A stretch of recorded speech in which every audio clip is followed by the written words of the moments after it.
नमस्कार। जय तंत्र मंत्र केंद्र में मैं आप सबका हार्दिक स्वागत एवं अभिनंदन करता हूं। मेरे प्रिय भाई बहनों, आज मैं YouTube पर पहली बार और किसी भी चैनल पर ये नहीं मिलेगी नीला योगिन साधना, नीला योगिनी की साधना, जिसके लिए आपको हमारा वीडियो अंत तक देखना पड़ेगा। यदि आपने हमारा चैनल अभी तक सब्सक्राइब नहीं किया है तो तुरंत लाल वाली बटन दबाओ और घंटी बजा दो। कोई शुल्क एवं चार्ज नहीं कटेगा। आप हमारे वीडियो को फेसबुक पर, व्हाट्सएप पर, ट्विटर अकाउंट के माध्यम से और इंस्टाग्राम पर और जहां जहां आप शेयर कर सकते हैं वहां वहां शेयर करें। लाइक और कमेंट करना भी आपका धर्म है। दुनिया में जिसका कोई नहीं मैं उसका हूं। अगर आपको अपनों ने धोखा दिया है, यदि आपको परायों ने धोखा दिया है तो आप एक बार मुझे अवश्य आजमाएं। हमारा मोबाइल नंबर है 9305 63 71 73। इसी नंबर पर संपर्क करें। हमसे बात करने का टाइम भारतीय टाइम के अनुसार दिन में 12 बजे से 2 बजे के बीच का है। अगर आप सच्चा, पवित्र, निस्वार्थ दिव्य प्रेम पाना चाहते हैं या देना चाहते हैं तो फिर मेरे लिए मेरे प्राणों से भी करोड़ों गुना यानी आपका स्थान है। आपका स्थान मेरे लिए मेरे करोड़ों प्राणों से भी करोड़ों गुना अधिक है स्थान है, प्रिय भी है और सम्माननीय भी है। मेरे प्रिय भाई बहनों, मैं राष्ट्रीय अध्यक्ष कृष्णा दल आप सबसे निवेदन करता हूं, यदि आप मानवतावादी हैं अथवा आप सनातनी हैं तो मुझसे जरूर जुड़ें। अगर आप में योग्यता हुई तो मैं आपको पदाधिकारी भी बनाऊंगा अपने संगठन में, कृष्णा दल में। ये कृष्णा दल हमारा आपका सबका एक परिवार है। आप देश विदेश में, विश्व के किसी भी कोने में रहते हैं, किसी भी जाति धर्म से कोई दिक्कत नहीं, आप हमारे दिए हुए ज्ञान से भरपूर लाभ उठा सकते हैं। देखिए, मैं नीला योगिनी की साधना बताऊंगा, लेकिन उससे पहले मैं कुछ बात भी कहूंगा। और ये मेरी बात सुनने के बाद जो सनातन के विरोधी हैं उनके आग लगने वाली है। इसलिए सोच समझ के जो सनातन के विरोधी हैं उनको यहीं से चैनल पर नहीं सुनना चाहिए आगे। और अगर सुनोगे, सनातन का अगर विरोध करने वाले हो और अगर सुनोगे तो आग लगेगी पक्का। इसलिए सनातन के विरोधी लोगों आगे वीडियो ना सुनना, क्योंकि सनातन के जो विरोधी हैं, जो सनातन को मिटाना चाहते हैं, उनके आग लगने वाली है। और नीला योगिनी की साधना भी बताऊंगा। देखिए प्रिय भाई बहनों, सनातन के साथ छल होता है हमेशा और तरह तरह के षड्यंत्र किए जाते हैं सनातन को मिटाने के लिए। कहीं कुछ ऐसे भी सनातनी विरोधी हैं जो 5 साल तक तो सनातन का खूब विरोध करते हैं और जब चुनाव आता है तो गधे भी कुछ शेर की खाल ओढ़ के आ जाते हैं सनातनी बन के। कोई तो फिर वो प्रमाण देते हैं, अपना गोत्र बताएंगे, ब्राह्मण हूँ मैं, ये हूँ, ये मेरा गोत्र है, या फिर मंदिर में जाएंगे या फिर जनेऊ मतलब जनेऊ का प्रदर्शन करेंगे, ना जाने क्या क्या प्रदर्शन करेंगे। क्योंकि कुछ लोग हमको मोदी का कुत्ता, मोदी का पिल्ला कहते थे ना, तो उनकी आग लगने वाली है जो मुझे मोदी का पिल्ला या मोदी का कुत्ता बोलते थे। तो उन सुअर के पिल्लों के खुद ही आग लगने वाली आज, जो मैं कहने जा रहा हूं आपको बता दूं। देखिए, एक तो बहुत ही दुखद घटना है कि जो करणी सेना के बहुत ही बड़े अधिकारी थे, यानी अध्यक्ष थे, कहिए अगर बहुत मुख्य मतलब व्यक्ति थे, जिनका मतलब जिनकी हत्या कर दी गई 5 दिसंबर को जयपुर में, जिनका नाम था सुखदेव गोंगामेड़ी। तो वो एक तरह से देवतुल्य और मतलब दिव्य पुरुष थे और शरीर उन्होंने जरूर छोड़ दिया, लेकिन उनकी आत्मा आज भी और हमेशा रहेगी, अमर आत्मा है और दिव्य ही आत्मा रहेगी उनकी हमेशा, जिन्होंने हिंदुत्व के लिए और सनातन के लिए बहुत कुछ कार्य किया।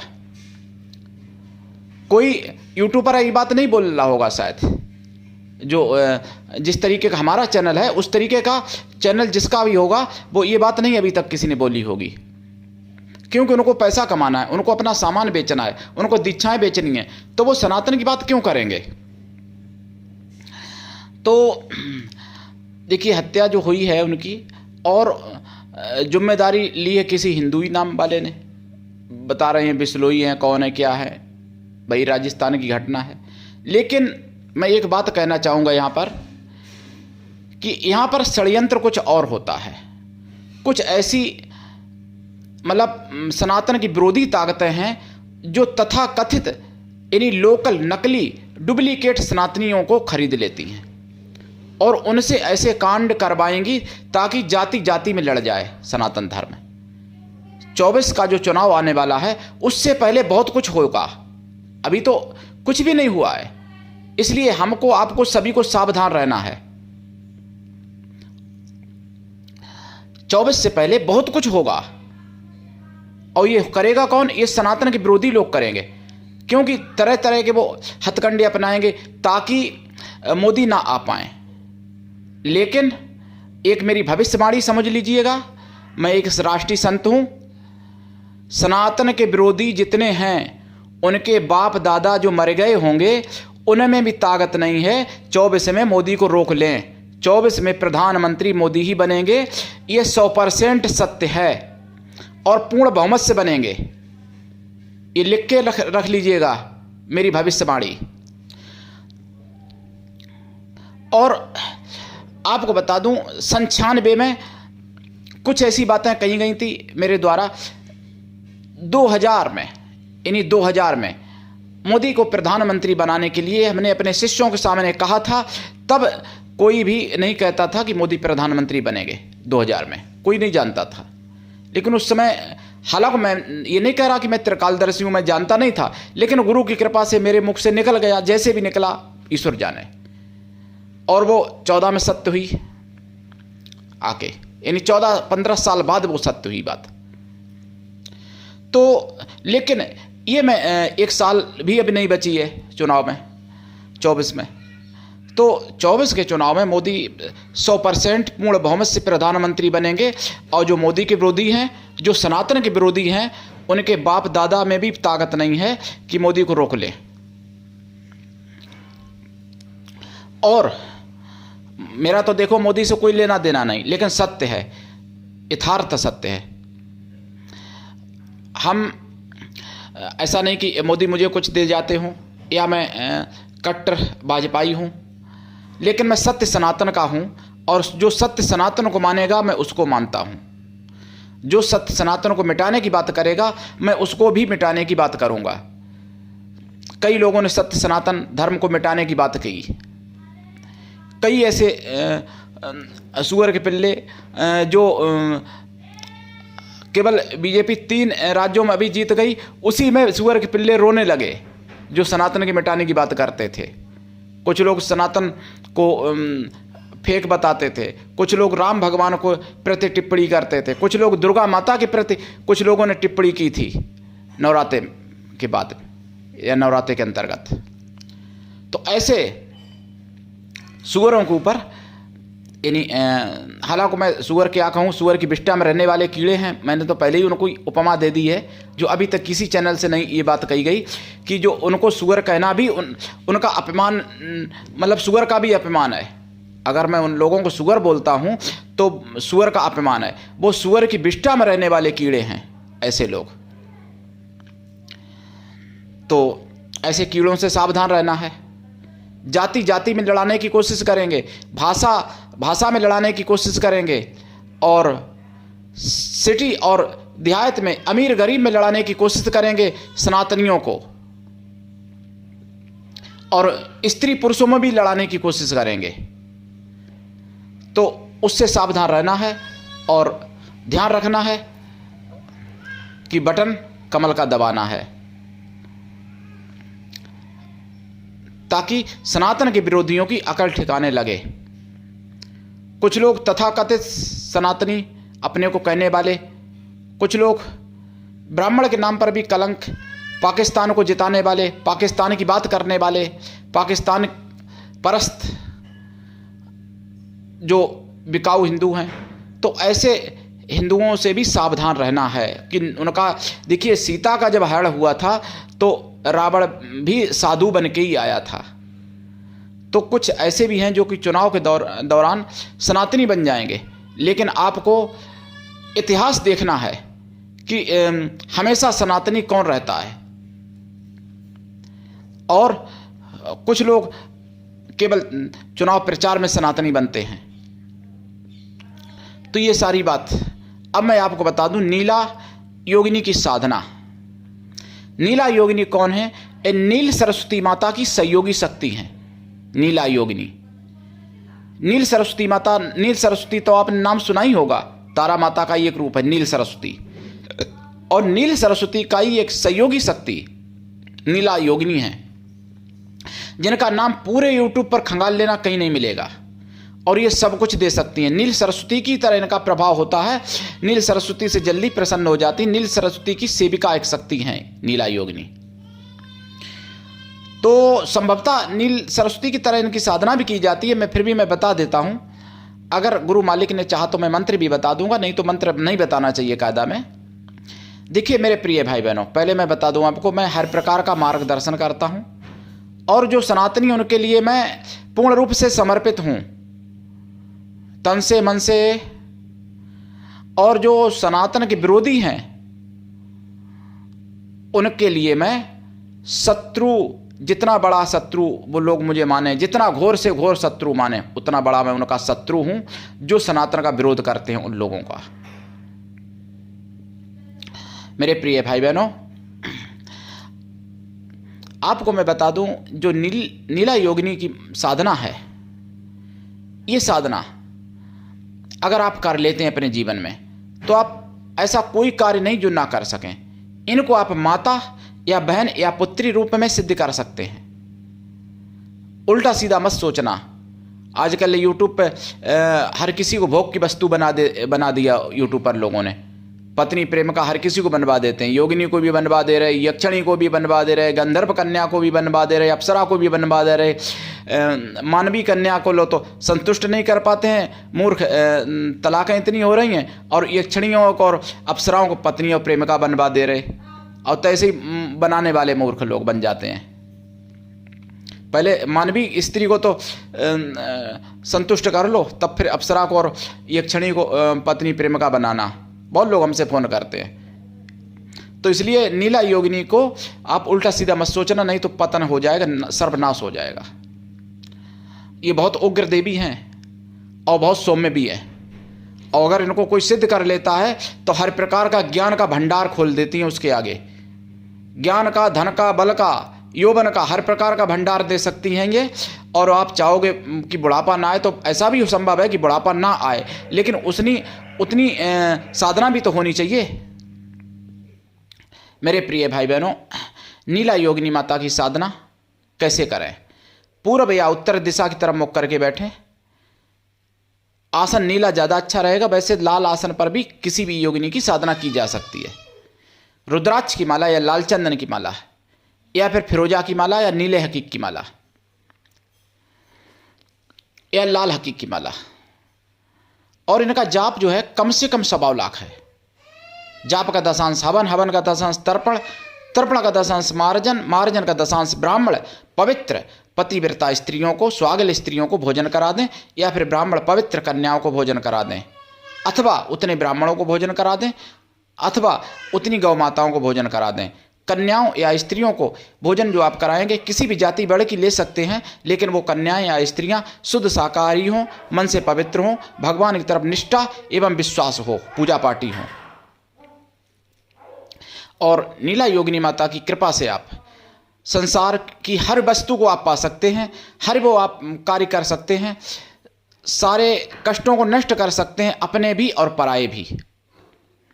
अपना घर, अपनी समाज, अपने धर्म, अपना देश तक सुधार सकते हैं। और अगर यहाँ तक है कि पृथ्वी का भी राज्य आप प्राप्त कर सकते हैं, देश का राज्य तो प्राप्त करना बहुत छोटी बात है नीला योगिनी की साधना से। किंतु नीला योगिनी की साधना विधिवत होनी चाहिए। देखिए, साधना काल में ब्रह्मचर्य व्रत, मनसा वाचा कर्मणा, तीनों प्रकार से, और एक टाइम भोजन, भूमि शयन परम आवश्यक है।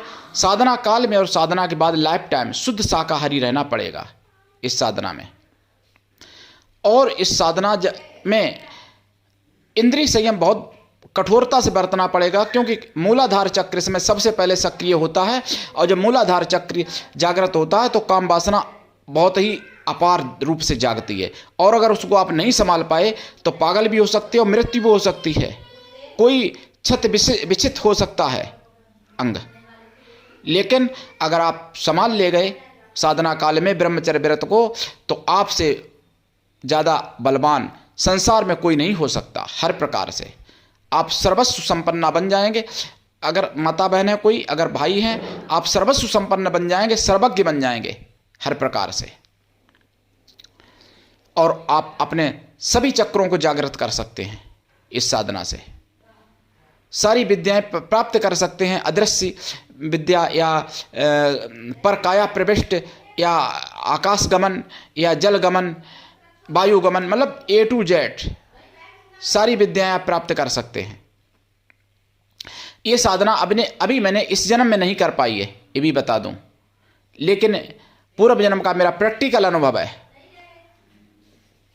मेरे प्रिय भाई बहनों, देखिए, सनातन धर्म एक से बढ़ के एक विद्याएं हैं। सनातन धर्म ही एक ऐसा धर्म है जो पूरे विश्व का कल्याण कर सकता है, और ऐसा कोई धर्म नहीं है, बल्कि और तो सब मजहब है, सनातन ही एक ऐसा धर्म है जिससे संसार टिका हुआ है और पूरा ब्रह्मांड टिका हुआ है। लेकिन दुर्भाग्य है सनातन में थोड़ा कलयुग के कारण, जो कि सनातन में लोग एक दूसरे की टांग खींचते हैं, खुद आगे नहीं बढ़ना चाहते हैं, बल्कि आगे बढ़ते हुए व्यक्ति को पीछे करना चाहते हैं। और इसीलिए सनातन पूरे विश्व में था, और आज भारत में भी सनातन मुट्ठी भर बचे हैं लोग। 29 राज्य हैं, 29 राज्यों में से केवल 20 राज्य में हिंदू बचे, 9 राज्यों में हिंदू अल्पसंख्यक हो चुका है, 223 जिलों में भारत में हिंदू अल्पसंख्यक हो चुका है, 223 जिलों में। ये लिखित है, और कुछ ऐसे भी हैं जिनका अभी सर्वे बाकी है। मैं बिना प्रमाण की कोई बात नहीं कहता। जो भी बात मैं कहता हूं, वेद या पुराण या शास्त्र या किसी भी इतिहास से उसकी प्रमाण देने की क्षमता रखता हूं। मेरे प्रिय भाई बहनों, चाणक्य जी ने कहा है, शैले शैले नमाणिक्य मुक्तम न गजे गजे, साधुन व्याप्तम सर्वत्रम चंदनम न बने बने। प्रत्येक शैल में जैसे मणि नहीं होती है, और प्रत्येक गज में गजमुक्ता नहीं होता है, प्रत्येक वन में चंदन नहीं होता, इसी तरीके से प्रत्येक जगह पर साधु नहीं मिलते हैं, ऐसा कहते हैं चाणक्य जी। लेकिन इस समय तो साधु आपको मोहल्ले मोहल्ले में मिल जाएंगे, तो आप कल्पना कर लो। भगवान कृष्ण कहते हैं गीता में, नयंत सूर्य न शशि न पाप कहा, जहाँ सूर्य और चंद्र और अग्नि का भी तेज नहीं पहुँचता, उससे भी परे मेरा धाम है। संत के बारे में भगवान कृष्ण कहते हैं, नाम साधु 10 विप्रा, भेष साधु 100 उच्चते। जो नाम का साधु है वो 10 ब्राह्मणों के बराबर है, भेषधारी है वो 100 के बराबर है। योग साधु मम देहा, जो योगी है वो स्वयं मेरे बराबर है। योगी च ज्ञानी मम दुर्लभा, जो योगी है और ज्ञानी है उसको स्वयं मैं भी ढूंढता हूँ, मैं भी हेरता हूँ, वो मेरे लिए भी दुर्लभ है। जब भगवान कृष्ण, जबकि द्वापर युग इतना अच्छा था, कलयुग में तो धर्म का एक चरण बचता है, द्वापर में तब भी धर्म के 2 चरण थे। द्वापर युग में भगवान कृष्ण कह रहे हैं कि मेरे लिए भी संत दुर्लभ है, तो कलयुग में मिलना क्या इतना आसान है? अगर होगा भी तो आप पहचान नहीं पाओगे, क्योंकि कलयुग में बहुत से संत गुप्त रूप से आते हैं और अपना कार्य करके जब चले जाते हैं तब उनको समाज जान पाता है। मेरे प्रिय भाई बहनों, ऐसे बहुत से संत आए और आज भी बहुत से संत हैं गुप्त रूप से। उन्हीं संतों के चरणों की कृपा से हमारा सनातन धर्म सुरक्षित बचा हुआ है थोड़ा बहुत। लेकिन फिर भी हमको, आपको सभी को सक्रिय होने की ज़रूरत है और एकजुट होने की ज़रूरत है, नहीं तो आगे आने वाला समय बहुत ही खराब होगा। मतलब मेरे प्रिय भाई बहनों, नीला योगिनी माता की साधना करें। और नीला योगिनी के मेरे पास कई मंत्र हैं, एक नहीं है, इनके साबर मंत्र भी हैं, इनके वैदिक और पौराणिक भी मंत्र हैं। मुगलिया शासन में नष्ट कर दी गई ऐसी पद्धतियां जो मैं आपके पास ला रहा हूं, और आप देखते रहिएगा हमारे चैनल को। आज के लिए इतना ही, धन्यवाद। जय श्री राम, जय माता की।